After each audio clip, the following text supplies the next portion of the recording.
शेतकरी मित्रांनो नमस्कार. ग्रीन गोल्ड पुन्हा एकदा सर्वांचं स्वागत. आज तारीख आहे 24 मार्च 2026. आज आपण जाणून घेणार आहोत आजचे कापूस बाजारभाव. कापूस दरामध्ये आज पुन्हा एकदा वाढ झालेली आहे. बऱ्याच शेतकऱ्यांनी विचारलं काल अपडेट नाही आली. तर मित्रांनो रविवारमुळे काल अपडेट आपल्याकडं उपलब्ध नव्हती, आज उपलब्ध आहे.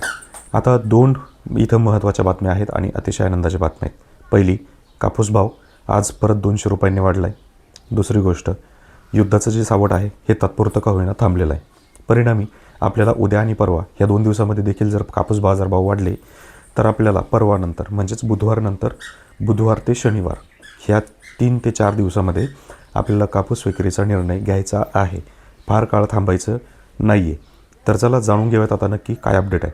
तर आपण पाहिलं की 55,300 रुपये गठण झालं आहे. म्हणजे 54,700 रुपयांवरून 600 रुपये गठण वाढलं, ते झालं 55,300 रुपये. आज पुन्हा 200 रुपये वाढलेत, 55,500 रुपये एवढं गठण झालेलं आहे. आणि पुढचा जो टप्पा होता, जे टार्गेट होतं ते आज पूर्ण झालं आहे. त्यामुळे आता कापूस विक्री करायला थांबायचं नाही. पण जरीसुद्धा तुम्हाला असं वाटत असेल की कापूस वाढू शकतो तर फक्त 2 दिवस थांबायचे, फार जास्त दिवस नाही. ह्या 200 रुपये वाढल्यामुळं स्थानिक बाजारपेठेवर काही फरक पडणार नाही. म्हणजे जिथं सर्वसाधारण 7,000 ते 7,200 रुपये दर आहे तो तसाच राहील. फार तर 100-50 रुपये वाढतील.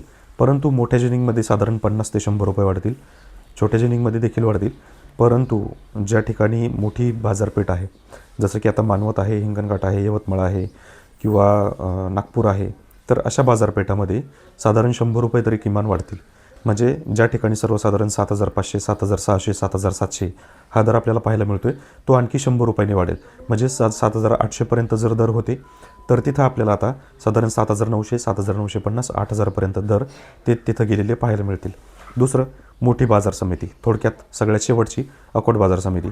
अकोट बाजार समितीमध्ये ऑलरेडी 8,400 रुपयापर्यंत दर होते, ते आता 8,600 रुपयापर्यंत गेलेले आपल्याला पाहायला मिळतील. म्हणजेच थोडक्यात गठण वाढतं आहे तर अकोट बाजार समितीमध्ये सुद्धा दर वाढतील. बाकीच्या बरेच लोक मी पाहिले वेगवेगळ्या कमेंट करत आहेत.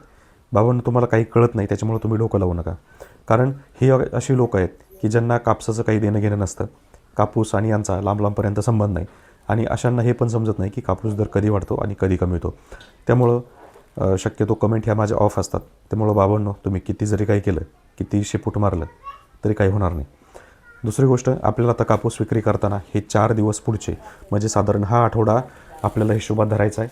पुढच्या आठवड्याची वाट पाहायची नाही आहे. पुढच्या आठवड्यामध्ये काय होईल हे सांगता येणार नाही. जरी बाजारभाव वाढले तरी 500-600 रुपये वाढतील. फार जास्त वाढण्याचे संकेत दिसत नाहीत.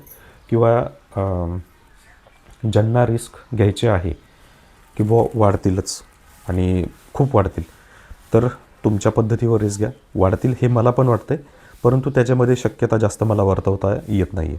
तिथे मला शक्यता कमी दिसते. कारण जरी वाढला तर इथून पुढं टेम्परेचर वाढतं आहे, आपल्या गरज वाढत आहेत, आपलं नियोजन पुढचं बसवायचं आहे, त्याच्यासाठी आपल्याला भांडवलाची गरज आहे आणि ते आपलं कापूस मोकळं करणार आहे.